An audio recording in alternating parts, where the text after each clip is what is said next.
Premis dari series ini cukup menjanjikan. Seorang pria sengaja masuk penjara untuk membebaskan saudaranya dari hukuman mati.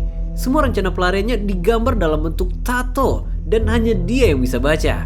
Karena ternyata pria ini adalah seorang ahli teknik struktur bangunan. Kemampuannya dia gunakan untuk menemukan titik buta dari satu bangunan.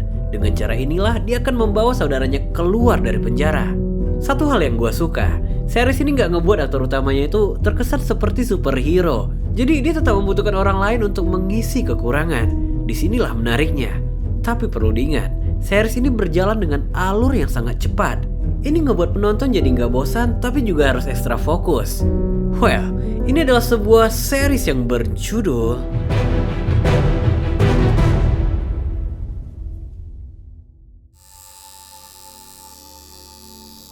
Di awal film, kita diperlihatkan pada seorang pria yang tengah menato tubuhnya. Tato artis terlihat begitu terkesima saat menggambar tato itu. Dia bisa melihat detail estetikanya, tapi dia nggak bisa membaca makna di dalamnya. Takes guys a few years to get the ink you got. I don't have a few years. Wish to hell I did.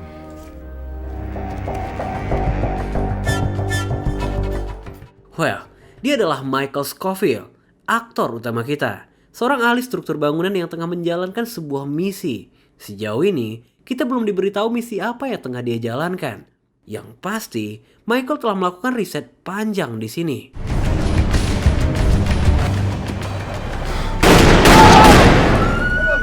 The vault. Bertepatan dengan keesokan harinya, Michael merampok sebuah bank. Tapi uniknya, gak ada korban ataupun darah yang berjatuhan. Dia merampok dengan sangat sopan. Bahkan saat polisi mengepungnya, Michael gak terlihat panik sama sekali. Atau mungkin memang ini adalah bagian dari rencananya. My client's a bit confused at the moment. I'm not, Your Honor. He is, Your Honor. Dugaan ini didukung saat Michael menghadap hakim di persidangan. Di saat pengacara mati-matian membela, Michael malah berusaha memperburuk situasinya.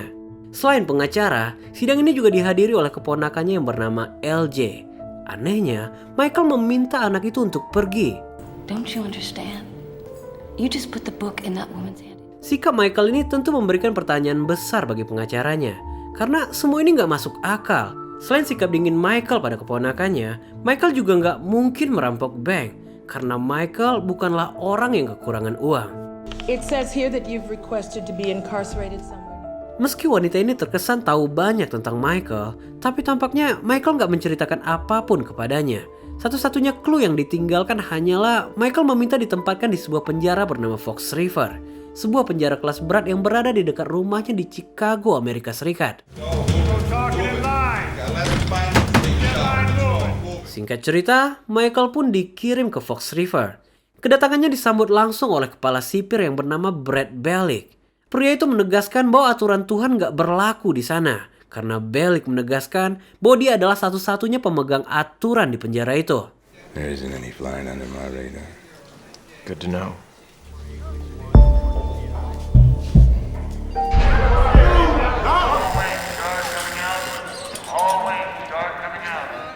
Di keesokan paginya di lapangan, rekan sekamar Michael yang bernama Sucre memperkenalkannya tentang penjara itu.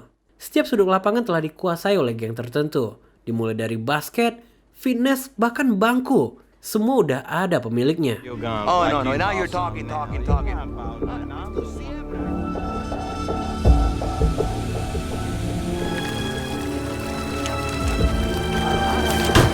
Di balik mengerikannya cerita Sucre, Michael teralihkan pada seseorang. Seseorang yang dikurung seorang diri di lapangan isolasi. Dia bernama Lincoln Burrows. Seorang terdakwa pembunuhan keluarga wakil presiden. Bagi Sucre, gak ada yang lebih berbahaya dari orang ini. Karena dia nothing tulus. Dalam waktu 1 bulan, dia akan segera dieksekusi mati. Why you want to see Boros so bad anyhow? Because he's my brother.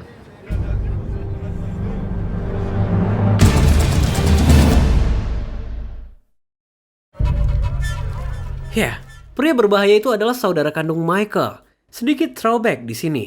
Lincoln gak pernah mengakui melakukan pembunuhan ini. Dia mengaku telah dijebak. Meski tampaknya Michael gak mempercayai pengakuannya di momen itu. Swear to me. I swear to you, Michael. What's another word for love? Kita kembali ke timeline saat ini. Bonding antara Michael dan Sucre semakin hari semakin baik. Ini penting, karena Michael kelak akan membutuhkan bantuan orang ini. Try passion. Ooh, passion. That's dope. Scene pun berpindah pada keesokan paginya. Michael mendatangi seorang napi bernama John Abruzzi, pimpinan pekerja tahanan atau yang kita singkat sebagai PI. Tujuan kedatangan Michael adalah untuk bergabung dengan mereka. Tapi, John gak melihat keuntungan dalam tawaran ini selain origami aneh yang diberikan Michael. Maggio. Dan scene pun berpindah ke sebuah rumah potong sindikat mafia John Abruzzi. Orang-orang ini dikagetkan dengan sebuah surat yang berisikan foto Fibonacci. Itu adalah orang yang memenjarakan John. Detik itu juga, John segera mendapat kabar ini. Gak banyak petunjuk di dalam amplop itu. Tapi satu hal, mereka menemukan lipatan kertas berbentuk burung. Dan itu adalah origami yang sama dengan yang Michael berikan sebelumnya. Tattoo looks fresh. Kembali ke penjara. Di siang itu, Michael menghadiri jadwal treatment diabetesnya. Disinilah dia bertemu seseorang bernama Sarah Tancredi, dokter sekaligus anak dari seorang gubernur. Uniknya, sikap Michael nggak terlihat dingin di sini. Put direct pressure on that. I'll be back in a sec.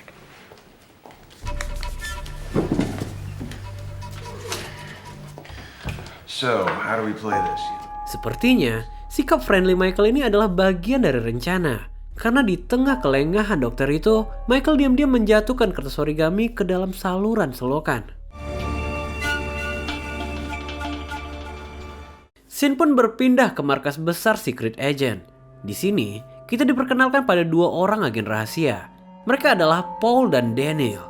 Dua orang ini bertanggung jawab dalam kelancaran eksekusi Lincoln Burrows. Dan baru-baru ini, seorang pendeta melontarkan statement penolakan akan hukuman mati. Dan masalahnya, pendeta ini adalah orang yang sangat dekat dengan gubernur. Kegagalan eksekusi Lincoln adalah kehancuran karir bagi mereka. Maka dari itu, mereka segera membungkam pendeta itu. Namun tampaknya, pendeta ini nggak bisa diancam. Karena baginya, perintah agama adalah segalanya. Admirable. Good day, Access. Sementara itu, kita berpindah ke Lincoln Burrows. Di sebuah gereja di penjara Fox River, disinilah untuk pertama kalinya Lincoln menyadari bahwa adiknya berada di penjara yang sama dengannya. Lincoln tentu pesimis dengan rencana pelarian ini, sebelum dia mengetahui Not if you design the place it isn't. di keesokan paginya, Michael mendapat panggilan dari Pope, sang kepala penjara. Bagi Sucre, ini adalah pertanda buruk. Top of your class at Loyola. Magna cum laude, in fact. Kalimat pertama yang terucap dari mulut Pope adalah ketidakpercayaan. Bagaimana bisa orang sepintar Michael berakhir di Fox River? Michael ini pembawanya tenang dan dingin banget nih teman-teman. Perawakan tanpa ekspresi seperti ini tuh penting untuk misinya. Karena gestur seperti ini nggak mudah untuk dibaca. Come June, it's our 40th anniversary. Ternyata, selain rasa penasarannya, Pope juga membutuhkan bantuan Michael untuk menyelesaikan proyeknya. Kepala penjara itu memiliki istri yang sangat mengagumi bangunan Taj Mahal. Kerjasama ini tentu akan membuat Michael mendapatkan privilege di penjara itu. Ini juga akan memudahkan rencananya. Tapi apa jawaban Scofield? I can't do it. Guard! What were you trying to do? Set a record? Sementara itu, kita berpindah ke dunia luar. Di sini, kita kembali diperlihatkan pada LJ. Ibunya shock mengetahui LJ tertangkap polisi karena membawa 2 pons narkoba. Di sini juga terlihat, LJ tampaknya nggak begitu akrab dengan ibu dan ayah tirinya. Ibunya udah lelah berniat mengadukan LJ pada Lincoln, yang dimana Lincoln adalah ayah kandungnya. I know what you're doing. Kembali ke penjara. Di siang itu, Michael didatangi oleh pengacaranya. Ternyata wanita itu bukan sekedar pengacara untuk Michael. Dia bernama Veronica, mantan kekasih Lincoln. Gak heran kalau wanita ini tahu banyak tentang Michael. Veronica mungkin gak tahu apa rencana Michael. Tapi apapun rencananya, dia meminta Michael untuk tidak melakukannya. Karena berdasarkan fakta, Lincoln terbukti bersalah. Tapi yang tidak dia ketahui, The evidence was there. The evidence was cooked. Something more is going on here. sesaat setelah pertemuan itu, Michael menghampiri seorang narapidana yang dikenal sebagai D.B. Cooper. Terjadi sedikit teka-teki perkenalan di sini. Ini semacam percakapan singkat untuk menuju obrolan tanpa kebohongan. Tapi meskipun Michael berhasil menebak semuanya, lelaki itu tetap menolak disebut sebagai D.B. Cooper. Perlu diketahui, nama D.B. Cooper adalah legenda bagi para penjahat. Perampok sekaligus pembajak pesawat hingga terjun payung bersama uang curian $500 juta. Kurang badas apa itu? Sialnya, obrolan terputus saat lelaki itu melihat kedatangan John Abruzzi.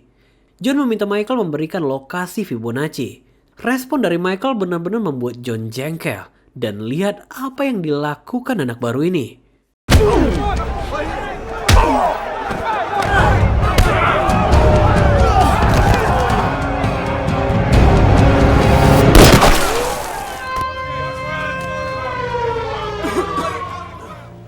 I totally misjudged you, Schofield. Yes, dia memukul ketua geng Fox River. Poin tersembunyinya di sini, Michael merencanakan semua ini hanya untuk mendapat perhatian. Perhatian pertama ditujukan pada Abruzzi. Keberanian Michael meninggalkan pertanyaan besar untuk John, sehingga dia nggak bisa menganggap remeh anak ini. Perhatian kedua ditujukan kepada kepala penjara.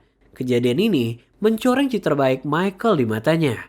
Dengan ini, Pop akan berhenti mencari sisi baik Michael, dan ini akan lebih baik untuk misinya.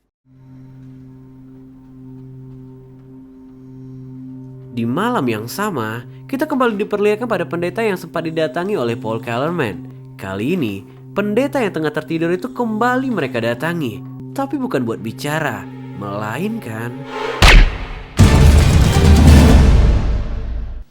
Bishop McMorrow was killed last night. di keesokan paginya, berita penembakan ini sampai ke Veronica. Kematian pendeta ini memberikan validasi solid atas dugaan Michael. Dan tampaknya, Veronica mulai berpihak di sini. Think you got a visitor. Di pagi yang sama, LJ bersama ibunya akhirnya mendatangi Lincoln ke penjara. Suasana sedikit awkward di sini. Karena ternyata Lincoln udah ninggalin LJ dalam waktu yang lama nih teman-teman. Jadi bisa dibilang anak ini memang kekurangan figur ayah. Tapi nggak bisa dibohongi juga. Rasa dan kasih seorang ayah yang dimiliki Lincoln terasa begitu kuat di sini. I'm not asking you to love me. I already screwed up that chance long ago. I'm asking you to love yourself.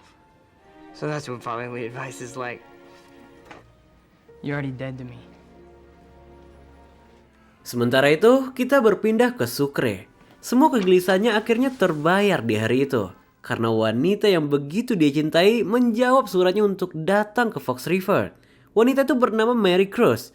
Bagi Sucre, wanita ini lebih berharga dari hidupnya. Yang menjadi kegelisahannya, orang tua Mary Cruz terus mendesaknya untuk menikah. Sedangkan Sucre berada di dalam dan gak bisa memberikan kepastian. Hey, you got nothing to worry about, okay? 16 more months. I love you. Di waktu bersamaan, pertemuan antara Michael dan Sarah kembali terjadi. Sedikit treatment dilakukan dalam pertemuan ini. Namun anehnya, Sarah nggak menemukan adanya indikasi diabetes di tubuh Michael. Ini berarti nggak sesuai dengan pengakuannya. Infirmary. Yes. Be easy, son. All right? Sucre tells me you're a local pharmacy. Masalah diabetes ini membuat Michael segera menemui seseorang yang biasa dipanggil dengan sebutan Sinaut. Dia meminta pria itu untuk mendapatkan sebuah suntikan bernama Pugnac. Singkatnya, Michael membutuhkan barang ini agar gula darahnya terdeteksi seperti diabetes pada pemeriksaan berikutnya. Schofield. Berselang beberapa jam setelah itu, seorang sipir datang memberikan kartu PI untuk Michael. Ini adalah kartu akses pekerja tahanan. Yes, John Abruzzi menerimanya. Dengan akses ini, artinya Michael dapat bertemu Lincoln setiap waktu. Saw Veronica came by yesterday. Still engaged that guy? Yep. Shouldn't have pushed her away, though. Pushed everyone away. I'm not here on vacation. Trust me. Bagaimanapun, keluar penjara hanyalah permulaan. Mereka butuh uang dan butuh orang untuk dapat bertahan di luar sana. Michael nggak menjawab pertanyaan ini. Dia hanya melirik D.B. Cooper dan Abruzzi sambil mengatakan bahwa dia telah mendapatkannya. Kini yang mereka perlu lakukan hanyalah keluar dari tempat itu. Fox River direnovasi oleh sebuah perusahaan dan subkontraktornya adalah seorang rekan yang bekerja di firma milik Michael. Michael yang membuat strukturnya, menentukan sudutnya hingga mendesain lantainya. Kini yang menjadi pertanyaan untuk Lincoln, gimana bisa Michael mengingat seluruh blueprint itu? Dan inilah jawabannya. I've got him on me.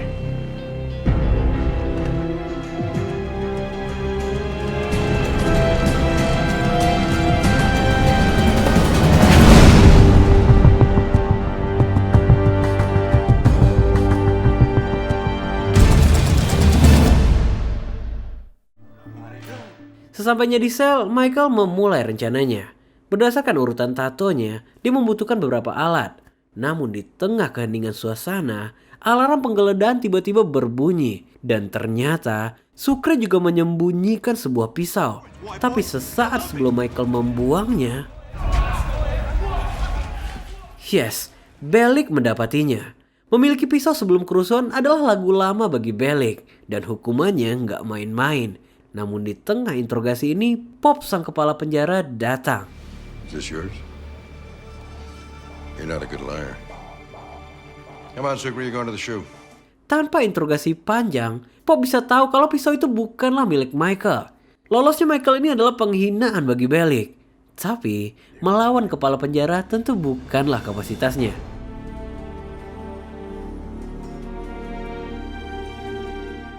Sesaat setelah itu, sampailah Michael di lapangan. Di momen ini, dia terlihat seperti tengah mencari sesuatu nih teman-teman. Ternyata, yang dia cari hanyalah sebuah baut. Baut yang bisa dia ketahui spesifikasinya hanya dengan menyentuhnya.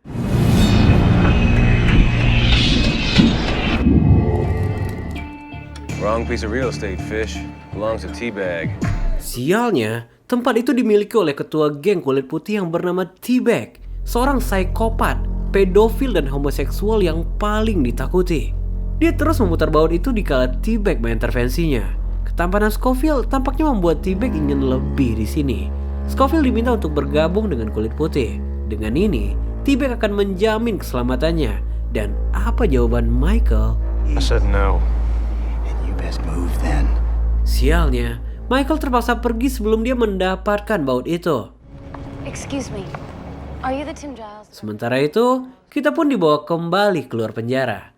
Di siang itu, Veronica menemui pengacara yang mewakili Lincoln untuk mengusut ulang kasusnya.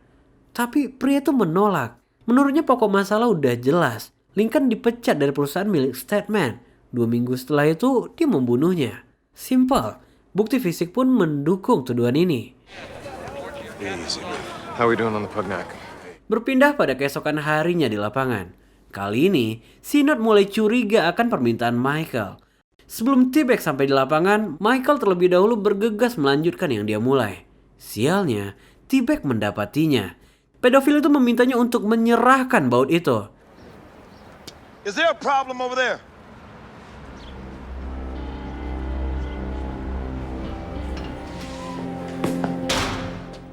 Beberapa saat setelah itu, John mendapat kunjungan dari seseorang bernama Philly Falzon, asosiasi sindikat mafia Chicago. Tujuan kedatangannya adalah untuk menekan John agar segera mencari tahu keberadaan Fibonacci. Jika mereka nggak mendapatkan orang itu sebelum sidang selanjutnya, akan banyak sekali dari mereka yang masuk ke dalam penjara itu. Dan keluarga Abruzzi akan bertanggung jawab apabila itu terjadi. I know my kids would miss them. You don't need to do this. I do. Kembali ke lapangan. Semua orang kini telah bersiap untuk sesuatu yang disebut dengan hari penghakiman. Masing-masing dari mereka telah memegang senjata, sedangkan Michael nggak peduli. Yang difikirkan hanyalah bagaimana mendapatkan kembali bautnya. Disinilah Michael memutuskan untuk menggeledah sel T-Bag.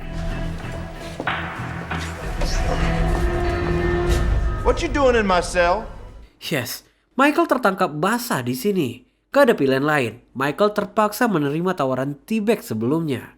Sialnya, Sinod yang adalah salah satu pemimpin kulit hitam mengetahui aktivitas ini.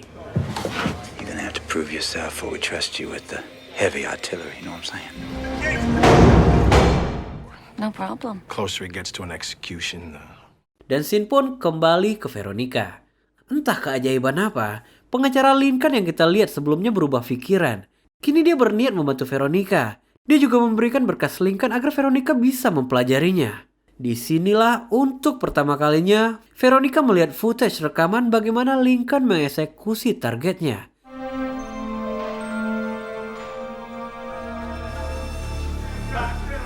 Sementara itu di penjara, Sino tiba-tiba mendatangi Michael.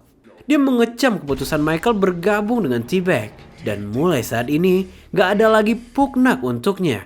Ini mimpi buruk. They've got something I need. Chose the wrong side.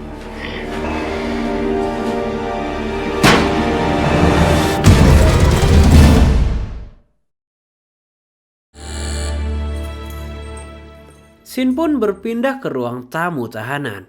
Setelah sekian lama, Lincoln akhirnya mendapat kunjungan dari Veronica. Tapi sayangnya, kedatangan Veronica bukanlah untuk membelanya. Dia meminta Lincoln untuk melarang Michael berbuat konyol. Karena semua udah jelas di dalam rekaman itu. What's on the tapes when I went down? I never pulled the trigger. The guy was already dead. Dengan tegas, Lincoln menepisnya. Dia memang berada di sana. Tapi, Lincoln gak pernah menarik pelatuk pistol itu.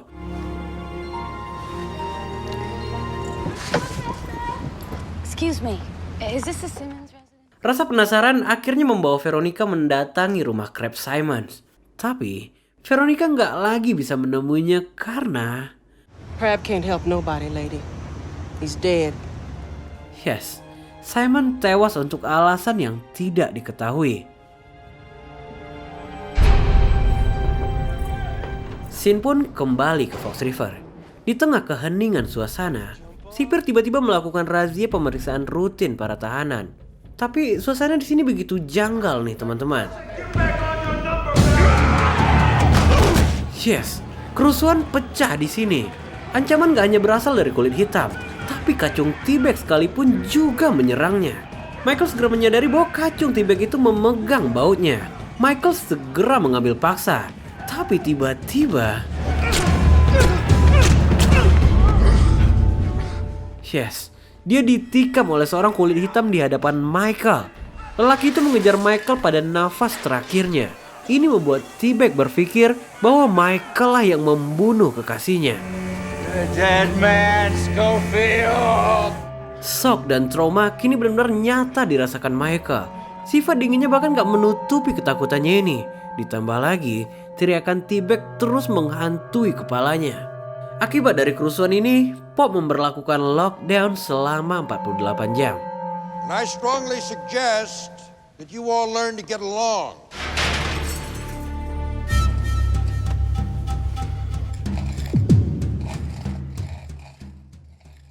Singkat cerita, sampailah pada keesokan harinya. Veronica mendapat panggilan telepon dari seseorang yang bernama Leticia. Dia adalah kekasih Crab Simons yang ia jumpai tempo hari. Sesuai permintaan Leticia, mereka bertemu di suatu tempat yang dipenuhi dengan kerumunan massa. Intinya, Simons bukan meninggal karena overdosis seperti yang diberitakan. Mereka membunuhnya. Leticia juga memastikan bahwa Simons dan Lincoln bukanlah dalang di balik semua ini.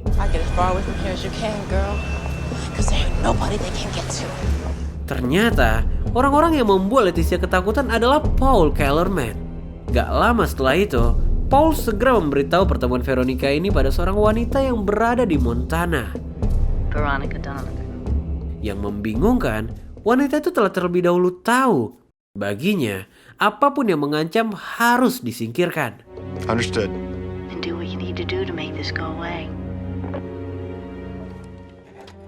You there, pretty? Sin pun kembali ke penjara. Diiringi dengan suara teror dari T-Bag, Michael terus menggesekkan baut itu ke lantai. Ternyata, dia ingin membentuk menyerupai kunci L dengan ukuran 1/4. Ini sesuai dengan ukuran baut yang menyangga toilet di selnya. Dan lihat bagaimana cara dia mengukurnya.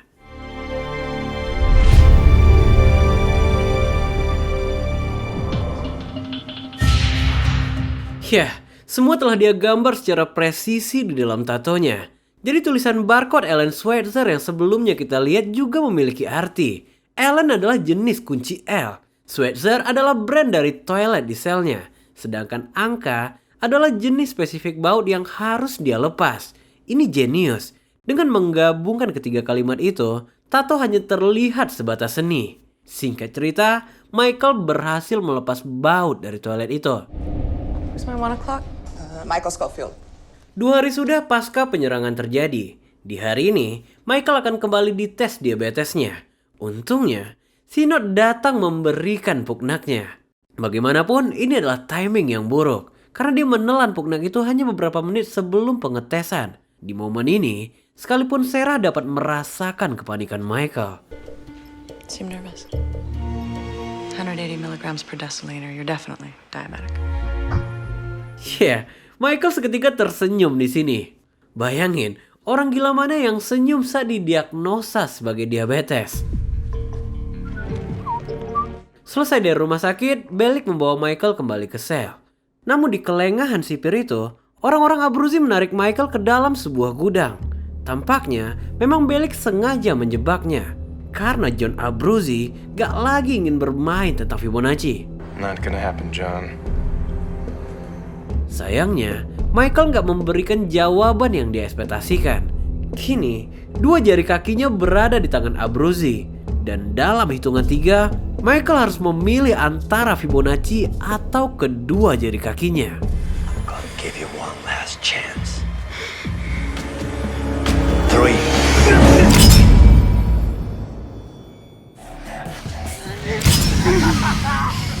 What the hell happened? An accident.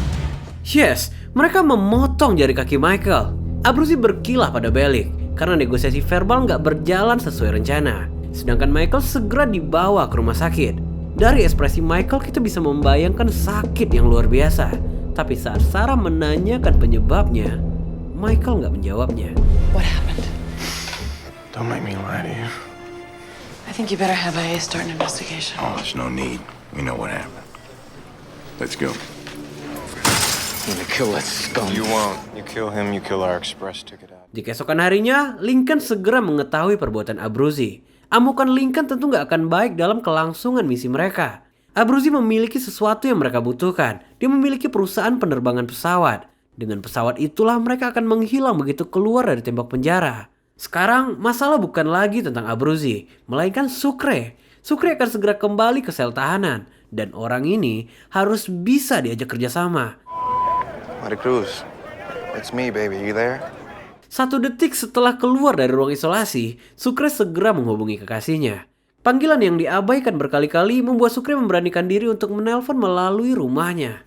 Dan yang lebih buruk, calon mertuanya itu menegaskan bahwa Mary Cruz pergi bersama seorang pria yang bernama Hector. Singkat cerita, Sin pun kembali ke sel tahanan. Di tengah keheningan momen ini, kita dibawa throwback ke dalam ingatan Michael. Disinilah kita melihat betapa kompleksnya Michael menyusun rencana sebelum memasuki Fox River. Tapi sayangnya, orang-orang random seperti T-Bag dan Abruzzi berada di luar kalkulasinya. I'm looking to do some damage. Oh, you come to the right place. Belum selesai dengan Abruzzi, Michael kini harus menghadapi T-Bag. Pedofil ini meminta pisau pada seorang anak buahnya. Pisau yang didesain untuk membunuh secara perlahan. Dan ancaman dari orang-orang gila seperti T-Bag ini gak bisa dianggap remeh. Thank you. Beberapa saat setelah itu, Michael kembali melanjutkan aktivitasnya sebagai PI. Terlihat di sini kalau Michael ternyata diam-diam menyembunyikan sebuah ponsel. Sucre yang melihat semua ini tentu shock. Menyelundupkan handphone adalah pelanggaran besar di Fox River. I don't like the look in your eye. What's in there? You never saw it. Got it? Kita kembali ke Veronica. Di sebuah daerah yang terkenal dengan kriminalitasnya, Veronica menemui Leticia seorang diri. Tension terbangun di sini karena dia nggak melihat adanya tanda-tanda keberadaan wanita itu. Dan yang terjadi, Don't you move a muscle. Take it easy, Leticia. Leticia menodongnya. Wanita itu menuduh Veronica adalah salah satu dari mereka dan ingin menjebaknya. Untungnya, ketenangan Veronica berhasil meredam ketakutan wanita itu. Untuk terakhir kalinya, Veronica meminta bantuan wanita itu untuk membuat surat pernyataan. Keterangan yang dimiliki Leticia akan sangat membantu dalam membongkar kasus ini. Dan setelah itu, Veronica berjanji akan mengantarkannya ke bandara dan pergi jauh untuk meninggalkan semua ini. I'll take you to the airport myself.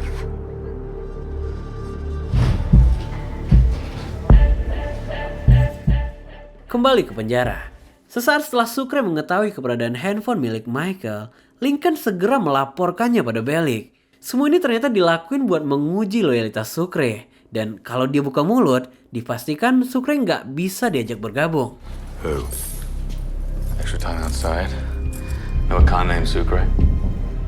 Menyadari fakta ini, Bellic segera menyidak Sucre.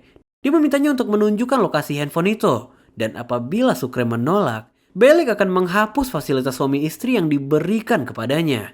Ini artinya Sucre nggak lagi bisa bertemu Mary Cruz secara intim. Ini pilihan yang sulit. Don't dead my conjugables. Where's that cell phone?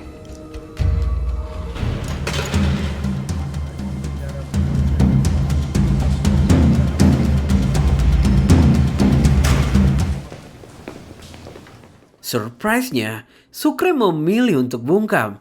Sebagai gantinya, Michael harus memberikannya akses untuk menggunakan handphone itu. Namun... Yes, benda itu hanyalah sebuah sabun batang berbentuk handphone. Ini membuat Sucre lebih murka lagi. Are you crazy? You think I want to break out of here? 16 months. Tapi siapa sangka, Sucre menolak tawaran itu. Dia menolak mempertaruhkan 16 bulan sisa hukumannya untuk sesuatu yang gak pasti. Tentu, ini di luar rencana Michael. That went well.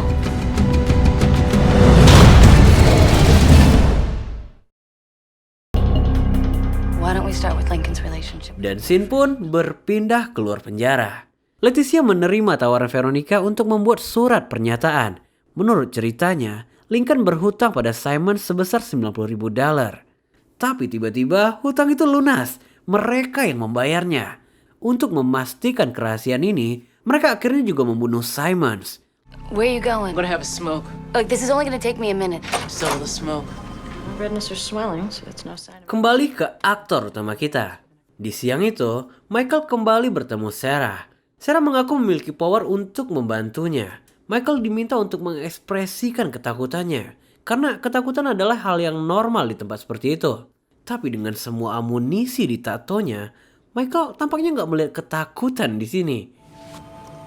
Have a good smoke? I don't smoke. Kita kembali ke Veronica. Dikala Leticia tengah keluar menghabiskan sebatang rokok, Veronica dibuat shock dengan kehadiran seorang pria besar yang masuk ke ruangannya. Dia adalah Paul Kellerman, sosok yang diceritakan Leticia. Beruntungnya, kedatangan Kellerman ini hanya semacam kode shock terapi. Senyumnya seakan memperingatkan Veronica bahwa mereka semua tengah diawasi. Leticia. Tapi, Leticia nggak mendapatkan keberuntungan yang sama. Mereka membawa Leticia pergi. What are you doing? What does it look like I'm doing? I'm rolling it up. Di waktu bersamaan, T-Bag kini telah bersiap untuk menikah Michael. Tapi, kedatangan Abruzzi menggagalkan niat ini. Sesuai aturan, setiap tindakan harus melalui persetujuannya. Meskipun mereka memiliki tujuan yang sama. Easy now, fish. Bersekongkol dengan T-Bag, Abruzzi segera melakukan penyekapan. Dia dijebak di ruangan dengan orang-orang yang menginginkan kematiannya. Dan inilah akhirnya. You and I need to have a conversation. Yes, T-Bag harus mengakhiri mimpinya. Karena Abruzzi memutuskan untuk melindungi Michael. Ini dia lakukan sebagai bentuk penebusan dosa. Tampaknya, kali ini Abruzzi ingin bermain secara halus. What do you need a plane for? I think you know. Permintaan Michael sederhana. Abruzzi diminta menyediakan pesawat begitu mereka berhasil keluar dari Fox River. Setelah itu, Michael berjanji akan memberikan Fibonacci.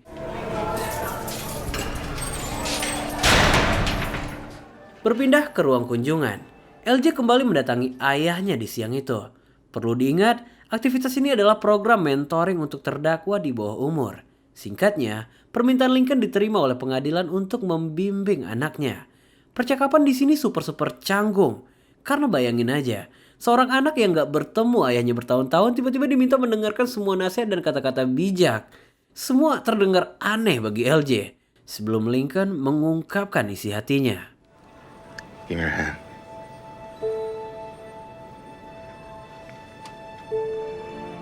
I want you to be there the day before I die.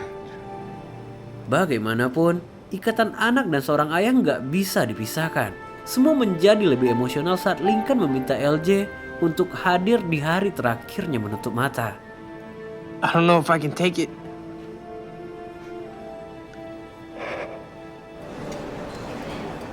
Dan scene pun kembali ke Veronica. Perlu diketahui, Veronica di momen ini telah memiliki seorang tunangan dan akan segera menikah.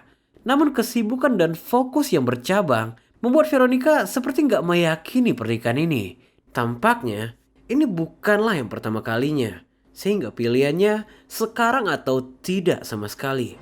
I'll come get my stuff tomorrow.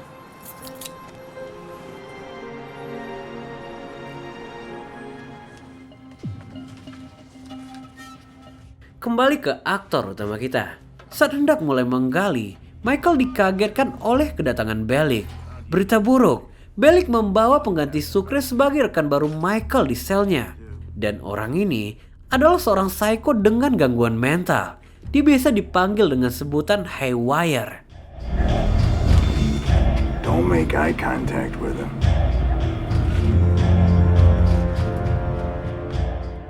Yes, selesai satu masalah, datanglah masalah lainnya. Dan ini barulah permulaan. Mencuci otak seseorang yang waras itu udah sulit. Memanipulasi orang dengan gangguan mental itu mustahil. Satu hal yang perlu diingat, waktu terus berjalan. Dan scene pun berpindah ke suatu tempat yang sangat jauh dari peradaban. Di sini kita melihat Kellerman dan rekannya yang telah membawa Leticia. Kellerman berniat mengeksekusinya di hutan itu, tapi Danny menolak di sini. Rekannya ini seperti masih punya rasa iba dan simpatik. Berbeda terbalik dengan Paul. Orang ini gak lagi melihat manusia seperti manusia.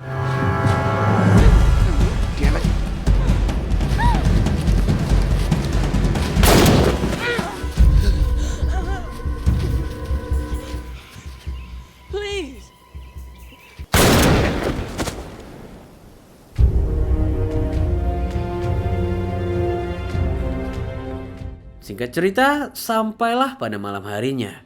Michael diam-diam memulai aktivitas ilegalnya.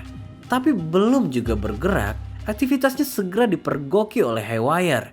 Disinilah Michael menyadari bahwa orang ini memiliki penyakit yang bernama neuroanatomic lesion. Yang singkatnya, Haywire nggak tidur sedetik pun.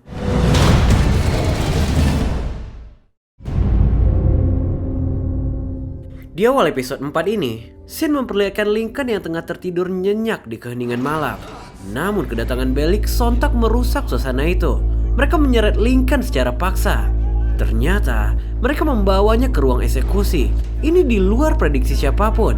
Dan tentu semua dilakukan secara diam-diam. Tanpa penjelasan apapun, prosedur eksekusi menggunakan strum dipasangkan pada Lincoln. Intens luar biasa di sini. Karena ini bukan seperti sebuah ancaman. Dan yang terjadi...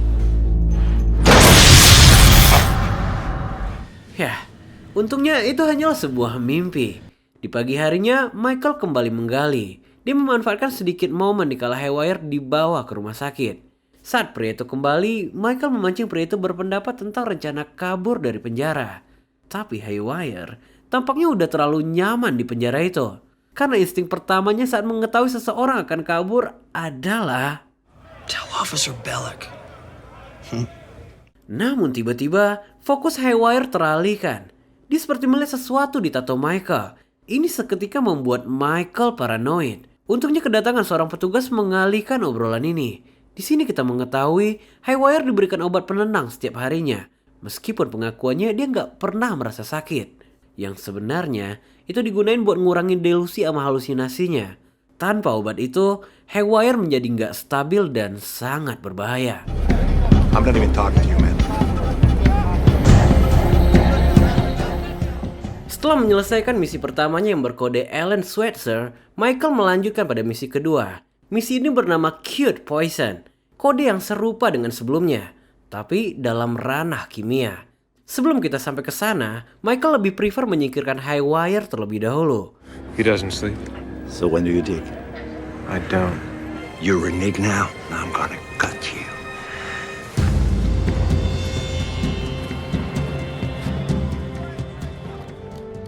It's really coming together, isn't it? Setelah semua bantuan yang dilakukan Michael, Pop berniat membayarnya atau melakukan sesuatu untuknya. Disinilah Michael meminta kepala penjara itu untuk memisahkannya dari Haywire. Ranah ini adalah kapasitas Bellick. Mengacu pada aturan, selama Haywire nggak menyerang ataupun menyakiti, dia berhak berada di sana. Sorry, your wife is here. Percakapan pun tiba-tiba terhentikan karena istri sang kepala penjara datang secara mendadak. Ini masalah besar apabila istrinya melihat miniatur itu sebelum hari ulang tahunnya. Cara Pop merahasiakan ini juga sangat mencurigakan baginya. Untungnya, Michael menyelamatkan situasi di sini. Johnson's still deciding. You should have just told me. Come on, let's go eat. Berselang beberapa saat, Veronica kembali menemui Lincoln di ruang kunjungan. Kali ini, tujuan kedatangannya bukanlah untuk memojokkan Lincoln. Setelah semua yang dia ketahui, tentu Veronica sangat prihatin pada mantan kekasihnya itu. Lincoln menyarankan Veronica untuk menemui Project Justice, sebuah non-profit organisasi yang menghandle semacam terdakwa hukuman mati. Satu hal yang mengganjal bagi Lincoln, dia takut kedekatan mereka akan mengganggu hubungan Veronica dan tunangannya. Iya, Lincoln bukan ahli dalam menyembunyikan ekspresi. Tampaknya, dia senang mendengar bahwa Veronica kini telah sendiri. The engagement's off. Oh, sorry. God, you always were a lousy liar. Sementara itu di lapangan, Sucre masih berusaha menghubungi Mary Cruz. Tapi tetap nggak ada balasan yang dia terima. Sedangkan Michael memiliki kehektikan yang berbeda. Dia terus dipantau oleh Haywire. Ini nggak bisa disepelekan. Karena orang ini benar-benar melihat sesuatu pada tato Michael. If you give Schofield preferential treatment, it'll undermine your credibility. Kembali ke kantor kepala penjara. Permintaan Michael ternyata dipertimbangkan oleh Pop. Tapi bagi Bellick ini tentu penghinaan. Gimana ceritanya kepala penjara lebih memihak kepada tahanan? Tapi jangan lupa, Pop adalah kedudukan tertinggi di penjara itu. Yes, sir. This is supposed to be an open visitation. Why are we doing it here? Ask your visitor. Sementara itu di ruang kunjungan, seseorang datang menemui Sucre. Tapi itu bukan Mary Cruz. Dia adalah Marco, sepupunya sendiri. Marco menegaskan bahwa Mary Cruz nggak akan lagi mengunjungi Sucre. Karena wanita itu kini telah bersamanya. Ini membuat Sucre benar-benar murka.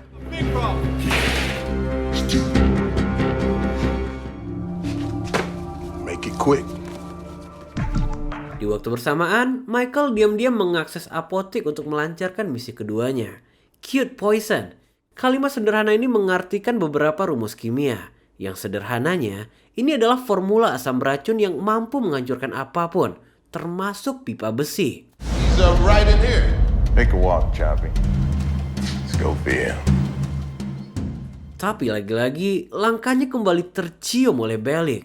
Iya, orang satu ini memang punya dendam yang luar biasa pada Michael. Sekalipun dia nggak menemukan apapun, Bellick selalu berniat mencelakakannya.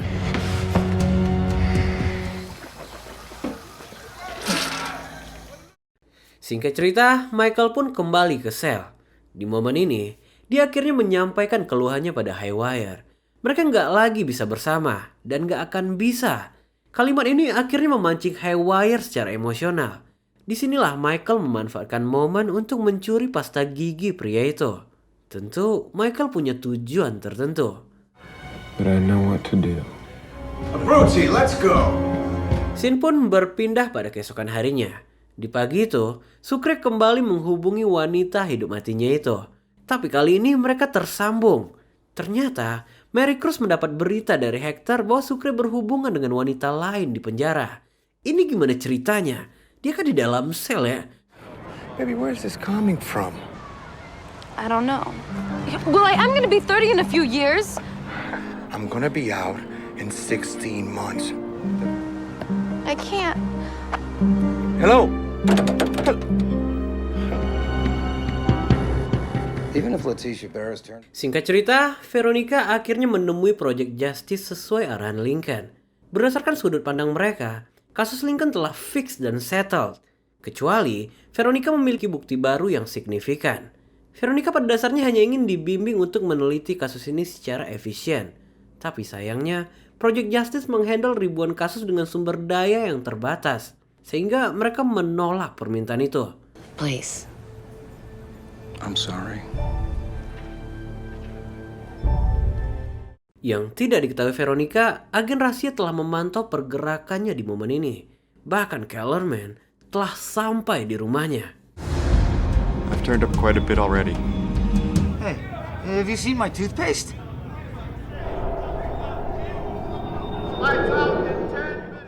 Di malam harinya, saat Sucre terus terfikirkan pada Mary Cruz, Haywire memiliki kehektikannya sendiri. Dia diam-diam merobek baju Michael untuk mempelajari tato itu. Get away from me. I need to see him. Ini orang berbahaya, teman-teman. Hanya dengan melihat sekilas, kini dia mengetahui bahwa Michael menggambar labirin di tatonya. Why would he do that? Why?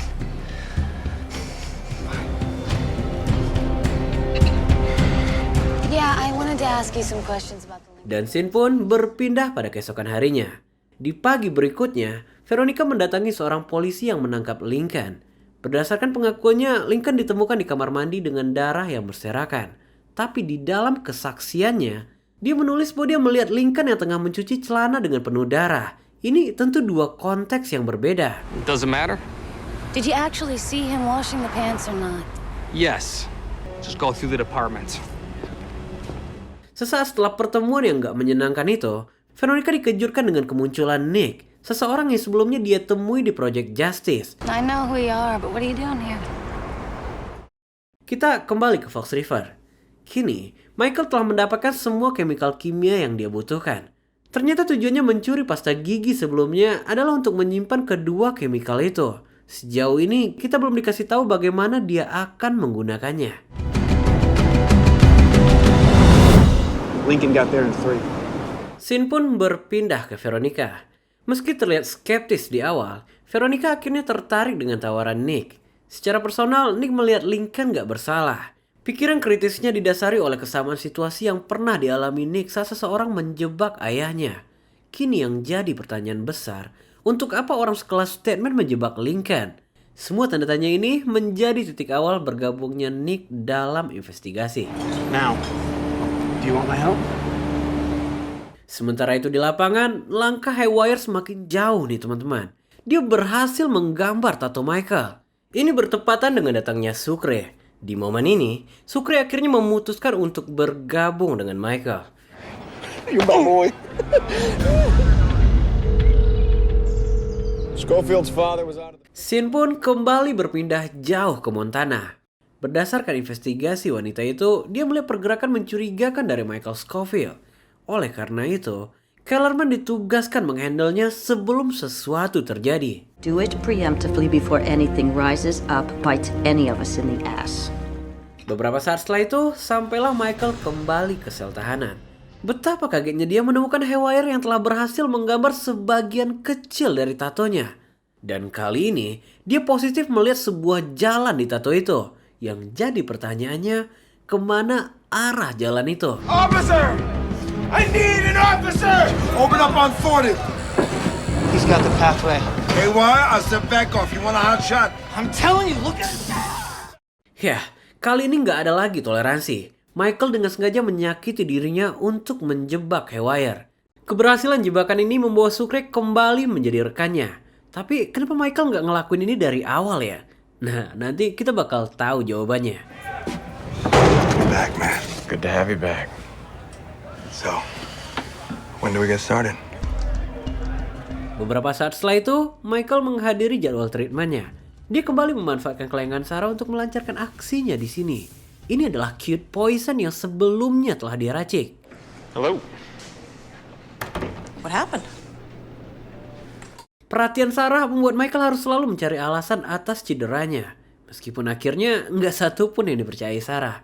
Michael menjanjikan satu hal. Dia berjanji akan tetap hidup hingga keluar dari tempat itu. Dan apabila dia berhasil, Sarah harus dinner bersamanya.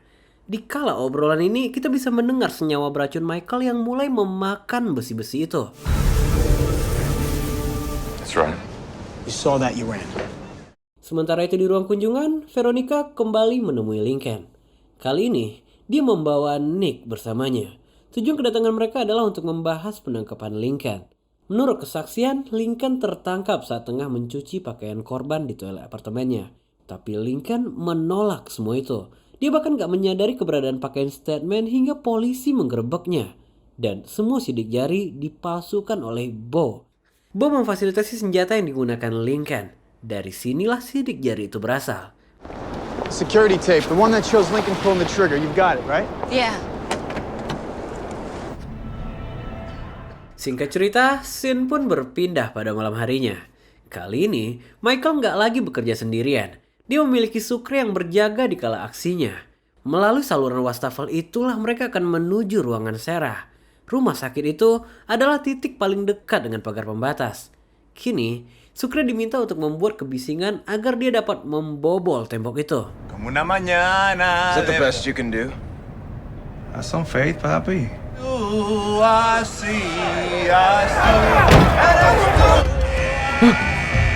Ya, suara yang gak seberapa itu membangunkan semua orang yang tengah tertidur. Ini memancing keributan para tahanan. Beruntungnya, Michael berhasil sebelum para sipir datang. Next inmate that opens his mouth goes in the hole! We're good.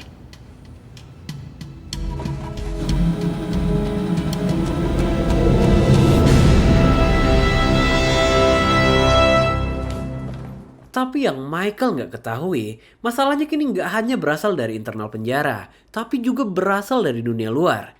Tanpa sepengetahuannya, agen rahasia telah selesai mengurus berkas pemindahannya. Ini benar-benar mimpi buruk. I assume this is about your transfer request from Michael Schofield. Perlu kita ketahui, kasus Lincoln ini menyimpan konspirasi besar. Jika agen rahasia bisa melakukan apapun yang diperintahkan, maka dari itu udah pasti mereka bekerja untuk seseorang dengan power yang sangat besar. Di sini kita bisa menyimpulkan, masalah yang tengah dihadapi Michael nggak sesederhana menekan tombol subscribe. Keberhasilannya dalam membobol tembok itu nggak berarti apapun jika dibandingkan surat pemindahannya. Dan perlu diingat, Michael hanya memiliki waktu kurang dari 30 hari sebelum Lincoln dieksekusi. Mampukah Michael menghandle semua ini?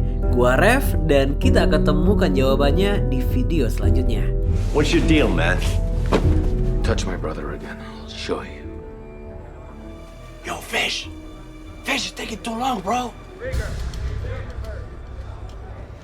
Get the hell out of here. We got a runner.